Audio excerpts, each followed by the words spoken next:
back into ARC Southeast Texas this morning. Well, the Symphony of Southeast Texas and the McFaddin-Ward Museum are teaming up for an outdoor concert happening this Friday. We've got Sarah Parker joining us to tell us all about the latest Music at the McFaddins concert, which is something that you guys like to do pretty frequently, Music at the McFaddins. And it's always such a very unique experience for folks because you get the best of both worlds, some live music, but also get to just see the house overall in the museum. Tell me a little bit about this upcoming concert that we got. Yes, well, that is why it's one of our most popular series of events that we do, because we do offer music in the beautiful historic setting, and we're just thrilled to be partnering with the Symphony of Southeast Texas. Their string quartet is going to play this Friday night, April the 24th. If people are familiar with our events, they might know that we have a performance pad on our East Lawn where we normally have bands. But for the Symphony String Quartet, we're going to stage them on the front porch. Oh. So we'll gather in the front lawn, which will be a little different. We'll bring in some chairs because we'll need to get tighter in the space than we have been. But that's going to be such a gorgeous backdrop for the string quartet. So we're really excited to mix it up a little bit and to bring in classical music. We try to do different genres to reach different audiences.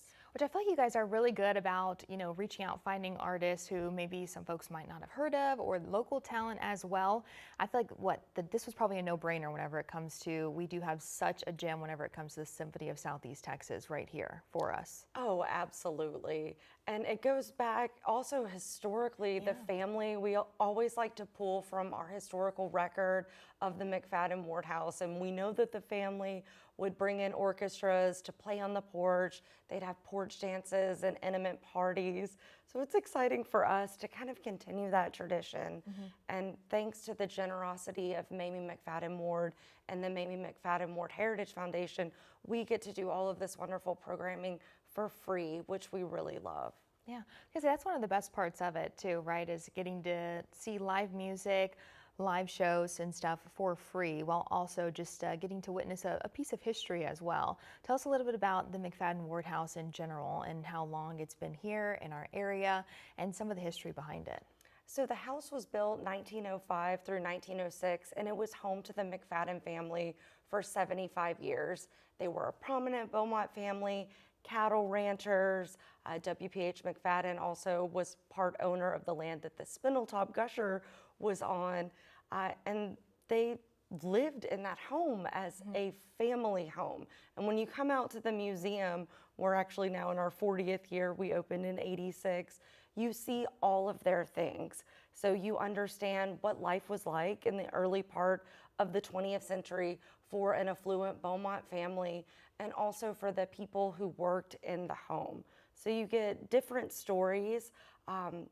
You learn a lot about them through what they acquired, how they changed things, redecorated. And that's really one of the most special things about the museum, is that it's filled with all of their stuff. It's beautifully decorated.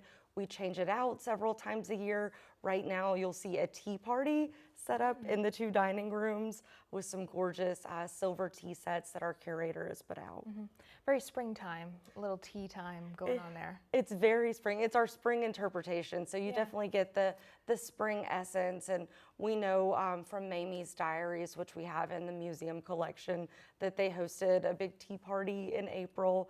So we're interpreting that. So you get to kind of experience what an event would have been like for them and how they hosted it. And 40 years of the museum, that's pretty impressive, but you guys never have any shortage of coming up with ideas of how to showcase it as well, which I'm always amazed at. You get very creative with, concerts there and stuff as well, just any kind of lectures that you guys have. How do you kind of keep that going for 40 years at this point? There are just so many different things that we can do with that location. And we know that we want to really work on education and community engagement. And we've got a great team that has been creative in finding unique ways to do that. We're also thinking about different programming ideas, things we want to add. We have homeschool workshops for the homeschool community. We're doing senior workshops within our education department.